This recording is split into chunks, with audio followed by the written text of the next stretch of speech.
Hello friends, welcome back to my YouTube channel. समस्त को मो यूट्यूब चैनल को स्वागत करुच्ची। आज आम जाना को विषय ना आमर +3 जो अच्छी फोर्थ सेमिस्टार किसी क्वेश्चन विषय जानिबा। फोर्थ सेमिस्टार रे आमर कोर 9 अच्छी। कोर 9 जो यूनिट 3 अच्छी क्लासिसिज्म और रोमांटिसिज्म हूँ आमर साहित्य तत्वर जो प्राच्य और पाश्चात्य विषय अच्छी। प्राच्य और पाश्चात्य आमर क्लासिसिज्म और रोमांटिसिज्म जाऊँगी। तो आमर क्लासिसिज्म कौन, क्लासिसिज्म संज्ञा कौन, तार स्वरूप कौन, से विषय आम आज गोटे लंग क्वेश्चन टे डिस्कसन करवा। जोटा कि आमर अच्छी कहली कि fourth semester core 9 paper unit 3 आमर अच्छी क्लासिसिज्म। तो प्रथमे आज आम आलोचना करवा क्लासिसिज्म बा क्लासिकवादर संज्ञा और स्वरूप विषय कौन अच्छी, केमी लंग क्वेश्चन लिखा जाए से विषय मु कहबी।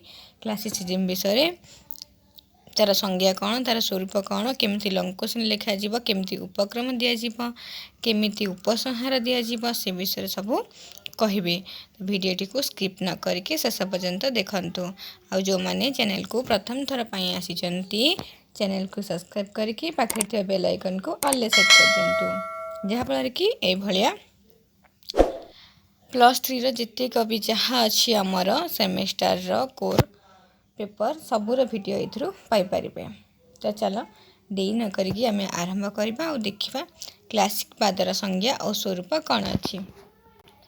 तो प्रथमे आम उपक्रम देखा अच्छी क्वेश्चन अच्छी। प्रथम क्वेश्चन क्लासिकवादर संज्ञा और स्वरूप निरूपण कर। तो सेकेंड क्वेश्चन आम अच्छी कौन ना क्लासिकवादर वैशिष्ट्य संपर्क में आलोकपात कर। तो मुझे वीडियो रे क्लासिकवादर संज्ञा और स्वरूप विषय कहबी। नेक्स्ट वीडियो रे मु क्लासिकवादर वैशिष्ट्य विषय आलोचना करी। तो देखा कौन अच्छी। प्रथमे जमीक आम क्लासिकवादर संज्ञा तार उपक्रम देवाक पड़ो। जमीक लिखाई गभीर भाषा और भंगी आधार रे परिवेशित क्लासिक साहित्य व्यक्ति मूल्यबोध अपेक्षा सामूहिक मूल्यबोध को अधिक गुरुत्व दे थाए। तो से व्यक्ति मूल्यबोध अपेक्षा क्या बेसी गुरुत्व दे थाए ना सामूहिक मूल्यबोध को अधिक गुरुत्व दे थाए क्लासिक साहित्य। व्यक्ति स्वार्थ अपेक्षा सामूहिक स्वार्थ उपरे मध्य गुरुत्व दिए।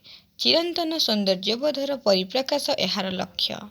विश्व साहित्य रे क्लासिक शब्दटी को नहीं बहु तर्क वितर्क आलोचना और पर्यालोचनार सूत्रपात घटी। एक नुआ साहित्य धारार अयमारंभ समय रे साहित्यिक परिमंडल मध्य को प्रवेश करिछि।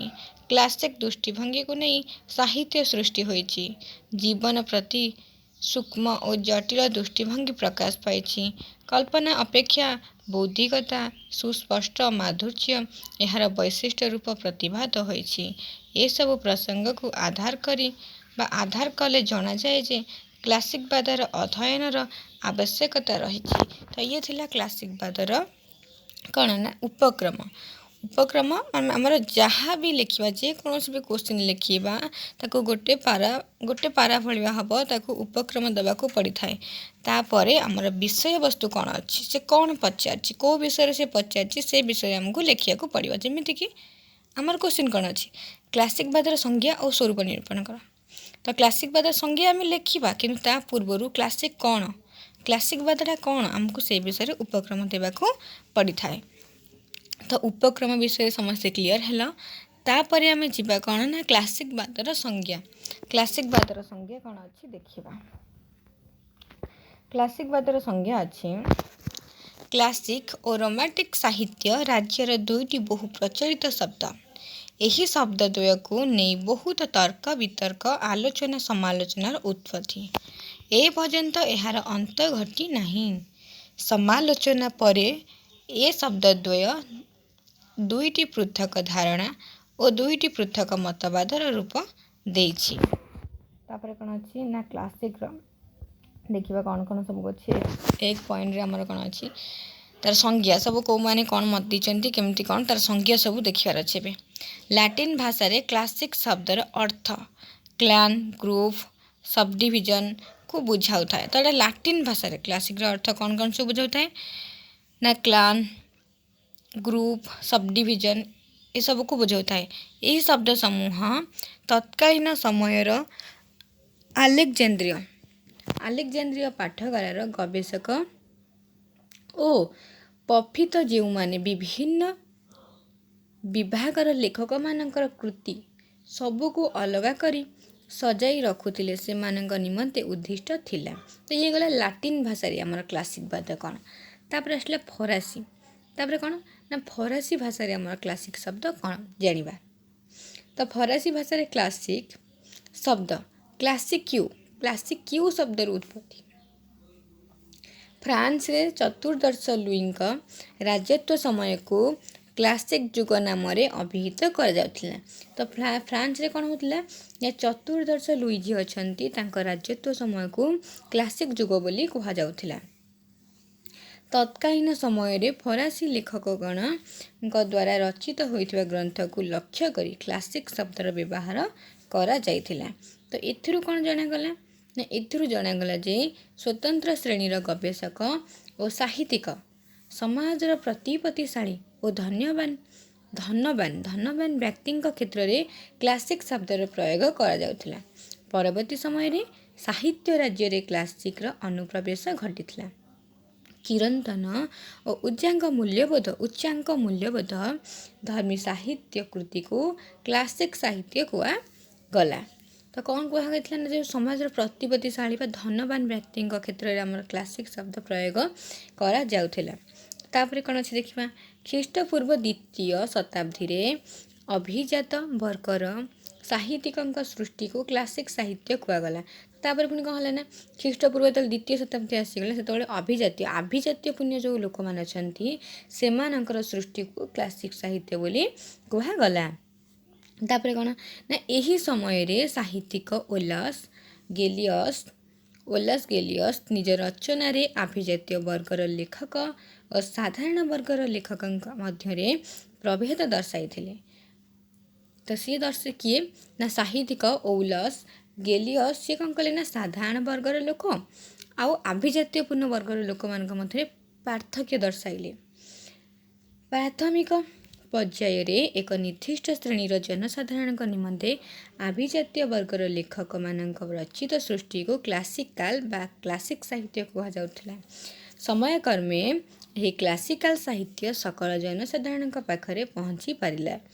ପ୍ରାଚୀନ ଗ୍ରୀକ୍ ରୋମାନ ଏବଂ ବିଭିନ୍ନ ଦେଶର ବିଶିଷ୍ଟ ରଚନାକୁ କ୍ଲାସିକାଲ ସାହିତ୍ୟର ଆଖ୍ୟା ପ୍ରଦାନ କରାଗଲା। ତାପରେ ଆଉ କ'ଣ ଅଛି ନା କ୍ଲାସିକ୍ର ସଂଜ୍ଞା। ଏସବୁ କ୍ଲାସିକ୍ର ସଂଜ୍ଞା। ଆଧୁନିକ ଯୁଗର କବିଗୁରୁ ଓ ସମାଲୋଚନା T.S. ଏଲିୟଟ୍ କ୍ଲାସିକ୍ର ସ୍ୱରୂପ ନିରୂପଣ କରିବାକୁ ଯାଇ ହ୍ୱାଟ୍ ଇଜ୍ କ୍ଲାସିକାଲ ପୁସ୍ତକରେ କହିଲେ। ତ T.S. ଏଲିୟଟ୍ କ'ଣ କହିଲେ ନା କ୍ଲାସିକ୍ର ସ୍ୱରୂପକୁ ନିରୂପଣ କରିବାକୁ ଯାଇ ତାଙ୍କର ହ୍ୱାଟ୍ ଇଜ୍ କ୍ଲାସିକାଲ ପୁସ୍ତକରେ କହିଲେ ଯେତେବେଳେ ଭାଷା ସାହିତ୍ୟ ସମୃଦ୍ଧ ବା ପରିପୁଷ୍ଟ ହୁଏ ସେତେବେଳେ ସଭ୍ୟତାର ଅଭିବୃଦ୍ଧି ସମ୍ଭବ ହୁଏ। ଏଭଳି ଏକ ସମୃଦ୍ଧ ସମୟରେ ଏକ ପରିପକ୍ୱ ମାନସିକତା ମଧ୍ୟରୁ କ୍ଲାସିକ୍ ସୃଷ୍ଟି ଆତ୍ମପ୍ରକାଶ କରିଥାଏ। ଏହା ହିଁ କ୍ଲାସିକ୍ ସୃଷ୍ଟିକୁ ସର୍ବଜନୀନ ରୂପ ପ୍ରଦାନ କରିଥାଏ। ତାପରେ କିଏ ଆସିଲେ ନା ସେଣ୍ଟ ବିବ୍ଙ୍କ ମତରେ କ'ଣ ହେଲା ନା ଛନ୍ଦ ପବିତ୍ରତା ଓ ସ୍ଥିରତା ପ୍ରତି କ୍ଲାସିକ୍ ସ୍ରଷ୍ଟା ଦୃଷ୍ଟି ଦେବା ଆବଶ୍ୟକ। ତ ସେଣ୍ଟ ବିବ୍ କହିଲେ କି ଯେଉଁମାନେ କ୍ଲାସିକ୍ର ଯେଉଁ ଅଛନ୍ତି ସ୍ରଷ୍ଟାମାନେ ସେମାନଙ୍କୁ ଛନ୍ଦ ପବିତ୍ରତା ଓ ସ୍ଥିରତା ପ୍ରତି ଦୃଷ୍ଟି ଦେବା ଆବଶ୍ୟକ। ଏହା ମାନବର ଶୁଦ୍ଧତା ଓ ନୀତି ଆଦର୍ଶର ନିୟାମକ। ଏହା ମାଧ୍ୟମରେ ହିଁ ସୌନ୍ଦର୍ଯ୍ୟବୋଧ ଆତ୍ମପ୍ରକାଶ କରେ। ଚିନ୍ତାଧାରାର ସ୍ୱତଃସ୍ଫୂର୍ତ୍ତ ପରିପ୍ରକାଶ ଏହାର ଆତ୍ମା। କେହି ସମାଲୋଚକ ମଧ୍ୟ କହନ୍ତି କ୍ଲାସିକ୍ ସାହିତ୍ୟ ବସ୍ତୁନିଷ୍ଠ ସର୍ବୋତ୍କୃଷ୍ଟତା ଉପରେ ନିର୍ଭରଶୀଳ ହେବା ସହ ପରିଣତି ବିୟୋଗାତ୍ମକ ହେବା ଉଚିତ ବୋଲି ସ୍ପଷ୍ଟୋକ୍ତି ରଖିଛନ୍ତି। ତ କେତେଜଣ କହିଛନ୍ତି କି କ୍ଲାସିକ୍ ସାହିତ୍ୟରେ ଆମର ବସ୍ତୁନିଷ୍ଠ ଉପରେ ନିର୍ଭରଶୀଳ ହେବା ସହ ସେ ବସ୍ତୁନିଷ୍ଠ ଉପରେ ନିର୍ଭରଶୀଳ ଉଚିତ ହେବା ତାହା ସହ ଆହୁରି କ'ଣ ଦରକାର ନା ବିୟୋଗାତ୍ମକ ହେବା ଉଚିତ। ତାପରେ ଇଏ ଗଲା ଆମର କ୍ଲାସିକ୍ ବାଦର ସଂଜ୍ଞା ଗଲା। ମୁଁ ଯେତିକି ଆଲୋଚନା କଲି ଏସବୁ କ୍ଲାସିକ୍ ବାଦର ସଂଜ୍ଞା। ତାପରେ ଆମେ ଦେଖିବା କ୍ଲାସିକ୍ ସାହିତ୍ୟର ସ୍ୱରୂପ କ'ଣ। କ୍ଲାସିକ୍ ସାହିତ୍ୟର ସ୍ୱରୂପ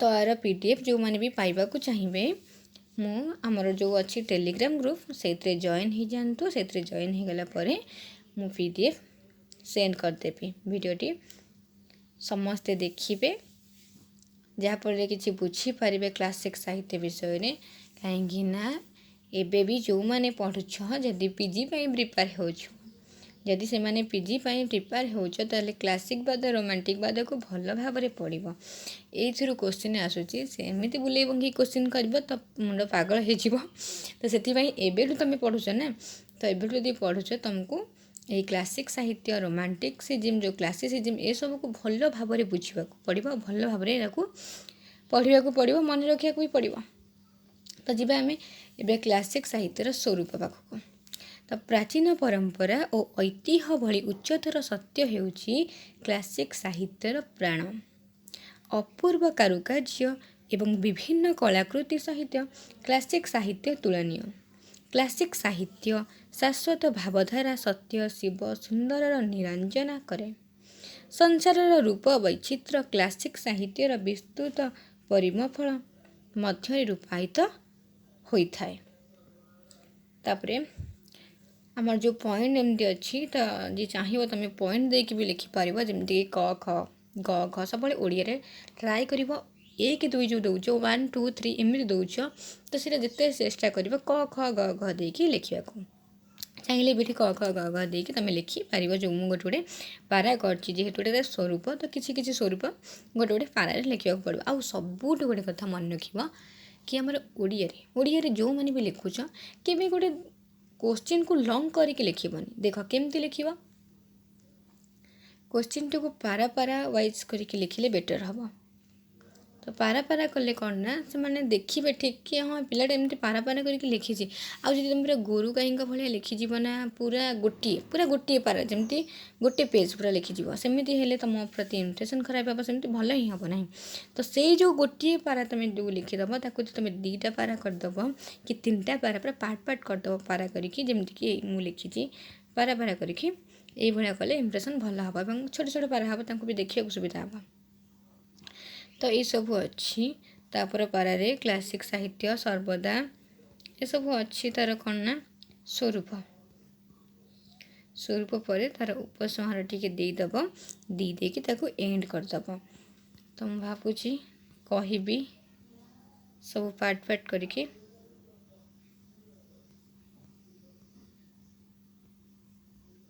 कौट छाड़ी आम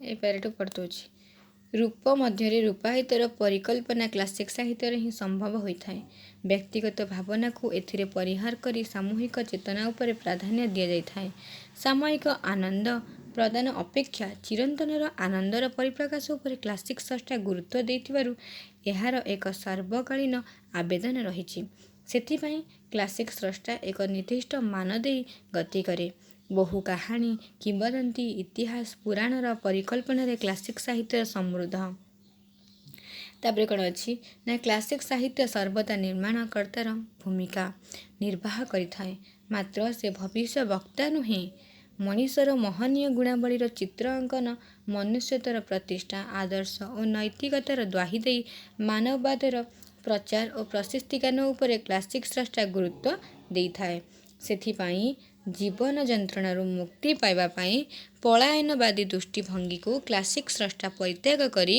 आनंद और उल्लास मध्य आत्मविश्वस्त हेबा क्लासिक स्रष्टार मुख्य लक्ष्य तो ये सब गोटे गोटे जो पारा अच्छे सब क्लासिक वादर स्वरूप एमती पारा करके लिखा भल हम समस्तर तापर अच्छे क्लासिक साहित्य चिरंतन मूल्यबोध उपर पर्यवेसित क्लासिक साहित्यर भाषा संपर्क में आलोचक विभूति पट्टनायक मत देइछन्ति क्लासिक साहित्यर कथावस्तुर गति धीर भाव गंभीर भाषा और भंगी गंभीर भाषा प्रयोग में संयम और परिमितिबोध यार अन्यतम वैशिष्ट्य क्लासिक भाव जेहेतु गभीर तार भाषा मध्य सेहीपरि गांभीर्यपूर्ण हेबा आवश्यक सेथिपाई कथित आंचलिक भाषार क्लासिक काव्य और नाटक रसोत्तीर्ण हो पारे नहीं बोली प्राचीन ग्रीक रोमान और संस्कृत भाषा यह प्रथम रचित होइतिला तो प्राचीन ग्रीक और रोमान संस्कृत भाषा यह प्रथम रचित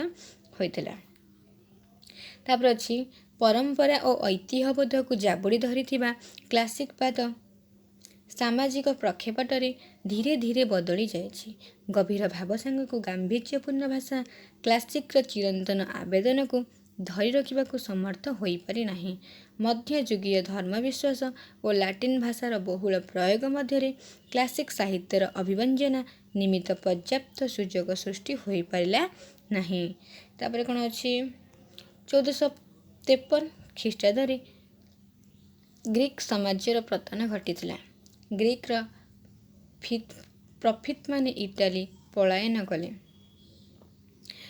ଇଟାଲୀର ସାହିତ୍ୟିକମାନଙ୍କ ସହ ଗ୍ରୀକ୍ ବିଦ୍ୱାନମାନଙ୍କର ଭାବ ବିନିମୟ ଏକ ନୂଆ ସାହିତ୍ୟିକ ଯୁଗ ଆଡ଼କୁ ପଥ ପରିଷ୍କାର କରିନେଲା। ପ୍ରାଚୀନ ସାହିତ୍ୟକୃତିର ନବମୂଲ୍ୟାୟନ ଆରମ୍ଭ ହେଲା। କ୍ଲାସିକ୍ ଭାବଧାରା ବଦଳି ଯାଇ ତାର ସ୍ଥାନ ନେଲା ନ୍ୟୁ କ୍ଲାସିକ୍। କ'ଣ ହେଲା ନା ନ୍ୟୁ କ୍ଲାସିକ୍। ତାପରେ କ'ଣ ଅଛି ନା ସପ୍ତଦଶ ଅଷ୍ଟାଦଶ ଶତାବ୍ଦୀ ବେଳକୁ ଏହାର ପ୍ରଭାବ ଫ୍ରାନ୍ସରେ ମଧ୍ୟ ଅନୁଭୂତ ହେବାକୁ ଲାଗିଲା। କବିମାନେ କଳ୍ପନାକୁ ପ୍ରାଧାନ୍ୟ ଦେଉଥିବାରୁ ସାହିତ୍ୟ ଜଗତରେ ଏକ ଅବ୍ୟବସ୍ଥା ଦେଖାଦେଲା। ବୁଓଲୋ ବସ୍ୟୁ ଓ ରୂପ ପ୍ରମୁଖ ଲେଖକ ବୁଓଲୋ ଓ ରୂପ ରାପେ ପ୍ରମୁଖ ଲେଖକ ଏହାକୁ ଦୂର କରି ନବ୍ୟଶାସ୍ତ୍ରବାଦକୁ ପ୍ରତିଷ୍ଠିତ କରାଇଲେ। ନବ୍ୟଶାସ୍ତ୍ରବାଦର ପ୍ରବକ୍ତା ହେଲେ ବୁଓଲୋ। ସାହିତ୍ୟ ସୃଷ୍ଟି ନିମନ୍ତେ ସେ କେତେକ ନୀତି ନିୟମ ପ୍ରଣୟନ କରିଥିଲେ। ବିଶେଷ କରି ପ୍ରାଚୀନ କାବ୍ୟ ସିଦ୍ଧାନ୍ତକୁ ନବ୍ୟଶାସ୍ତ୍ରବାଦୀମାନେ ଗୁରୁତ୍ୱ ଦେଉଥିଲେ। ଏମାନେ ମୁଖ୍ୟତଃ ତିନୋଟି କଥା ଉପରେ ଗୁରୁତ୍ୱ ଦେଉଥିଲେ: କଳ୍ପନାର ପରିପ୍ରକାଶ, ବାହ୍ୟ ରୂପ ବର୍ଣ୍ଣନାରେ ସୌନ୍ଦର୍ଯ୍ୟର ଅଭିବ୍ୟକ୍ତି, ରଚନାରେ ନିର୍ଦ୍ଦିଷ୍ଟ ଶୈଳୀର ପ୍ରୟୋଗ। ଏସବୁ କ୍ଲାସିକ୍ର ଯେଉଁ ତିନୋଟି ଦିଗ ପ୍ରତି ବା ଗୁରୁତ୍ୱ ଦେଉଥିଲେ ଅଧିକ ଏ ତିନୋଟି ଦିଗ ପ୍ରତି। ତାପରେ ତାର ଉପକ୍ରମ ଲେଖିକି ତାକୁ ଏଣ୍ଡ କରିଦେବାର ଅଛି। ଜୀବନର ବାସ୍ତବ ରୂପର ରୂପାୟନ କ୍ଲାସିକ୍ କାବ୍ୟର ଲକ୍ଷ୍ୟ ହୋଇଥିବା ସ୍ଥଳେ ଆଡ଼ମ୍ବରପୂର୍ଣ୍ଣ ଭାଷାର ଇନ୍ଦ୍ରଜାଲ ମଧ୍ୟରେ ନ୍ୟୁ କ୍ଲାସିକ୍ ସ୍ରଷ୍ଟାମାନେ କାବ୍ୟ କବିତାକୁ ଆବଦ୍ଧ କରିଦେଲେ। କାବ୍ୟମୟ ଭାଷା ମଧ୍ୟରେ ଜୀବନ ମହତ୍ତ୍ୱର ପ୍ରଭୃତି ଚିତ୍ର ଦର୍ଶାଇ ସାଧାରଣ ଜନତା ପାଖରେ ପହଞ୍ଚିବା କଷ୍ଟକର ହୋଇ ପଡ଼ିଲା। ତ ସରିଗଲା ଆମର କ୍ଲାସିକବାଦର ସଂଜ୍ଞା ସ୍ୱରୂପ ବିଷୟରେ ମୁଁ ଆଲୋଚନା କରିସାରିଲି। ଯଦି ଭିଡ଼ିଓଟି ଭଲ ଲାଗିଥିବ ତେବେ ଲାଇକ୍ କରିଦେବ ଏବଂ ନିଜ ସାଙ୍ଗମାନଙ୍କ ସହିତ ଯେତେ ପାରୁଛନ୍ତି ସେତେ ସେୟାର କରିବ। ଆଉ ଯେଉଁମାନେ ଆର PDF ପାଇବାକୁ ଚାହୁଁଛନ୍ତି ଡେସ୍କ୍ରିପସନ୍ରେ ଟେଲିଗ୍ରାମ ଗ୍ରୁପ୍ର ଲିଙ୍କ ଅଛି, ସେଥିରେ ଜଏନ୍ ହୁଅନ୍ତୁ ଏବଂ ସେଇଥିରୁ এই ଭିଡ଼ିଓର PDFକୁ ପାଇପାରିବେ। ଆଉ ହଁ, ଯେଉଁମାନଙ୍କର ଟେଲିଗ୍ରାମ ଗ୍ରୁପ୍ରେ ଜଏନ୍ ହେଇପାରୁନ, ଯେଉଁମାନେ ଟେଲିଗ୍ରାମରେ ଜଏନ୍ ହେଇପାରୁନ, କିଛି ପ୍ରୋବ୍ଲେମ୍ ହେଉଛି ତ ଟେଲିଗ୍ରାମରେ ମିସ୍ ରାଉତ ସର୍ଚ୍ଚ କରିଦିଅ, ସେଥିରେ ଆସିଯିବ ମିସ୍ ରାଉତ ଟେଲିଗ୍ରାମ ଲିଙ୍କ। ଯଦି ଲିଙ୍କରେ ହେଇପାରୁନି ତେବେ ସର୍ଚ୍ଚ କରିକି ସେଇଥିରେ ଜଏନ୍ ହୁଅନ୍ତୁ ଏବଂ ସେଇଥିରୁ ଏ PDFକୁ ପାଇପାରିବେ। ଆଉ ଯେଉଁମାନେ ତାଙ୍କର ଆଉ କିଛି ଭିଡ଼ିଓ ଦରକାର, 4th ସେମିଷ୍ଟର ହଉ, 3rd ସେମିଷ୍ଟର ହଉ, 2nd ସେମିଷ୍ଟର, ଆମର +3ର ଯେତିକି ବି ସେମିଷ୍ଟର ଅଛି 6th ସେମିଷ୍ଟର ପର୍ଯ୍ୟନ୍ତ ଯେକୌଣସିର ବି ଭିଡ଼ିଓ ଦରକାର ବା କିଛି ନୋଟ୍ ଦରକାର ତ ମୋତେ କମେଣ୍ଟ ମାଧ୍ୟମରେ ଜଣେଇବି। ମୁଁ ସେଇ ଭିଡ଼ିଓ ବନେଇବା ପାଇଁ ବହୁତ ଜଲ୍ଦି ଚେଷ୍ଟା କରିବି। ଧନ୍ୟବାଦ। ଜୟ ଜଗନ୍ନାଥ। ଆଉ ଗୋଟେ କଥା କହିବି, ଏବେଠୁ ଯେଉଁମାନେ କି ଆଗକୁ PG କରିବାର ତାଙ୍କର ଲକ୍ଷ୍ୟ ଅଛି, ଏବେଠୁ ପୁରା ପ୍ରିପାରେସନରେ ଲାଗି ପଡ଼ନ୍ତୁ। କାହିଁକି ନା ସବୁ ଆମର ଯାହା ଅଛି ଫାର୍ଷ୍ଟ ଇୟରରୁ ପୁରା 3rd ଇୟର ପର୍ଯ୍ୟନ୍ତ ଯେତିକି ବି ସେମିଷ୍ଟର ଅଛି 6ଟା ସେମିଷ୍ଟର ସବୁର କୋର୍ସ ଆମର PGରେ ପଡ଼ୁଛି। ତେଣୁ ଏବେ ଯାହା ବି ପଢ଼ୁଛ ଆମର ସେମିଷ୍ଟର ପାଇଁ ତାକୁ ଭଲ ଭାବରେ ବୁଝିକି ପଢ଼, କାହିଁକିନା ସେଇଟା ହିଁ ଆମର ଏଣ୍ଟ୍ରାନ୍ସରେ ପଡ଼ୁଛି। ଏବେଠୁ ଯଦି ଭଲ ଭାବରେ ପ୍ରିପେୟାର କରିଥିବ ନା ତୁମର PG ଏଣ୍ଟ୍ରାନ୍ସରେ କିଛି ବି ପ୍ରୋବ୍ଲେମ୍ ହେବନି।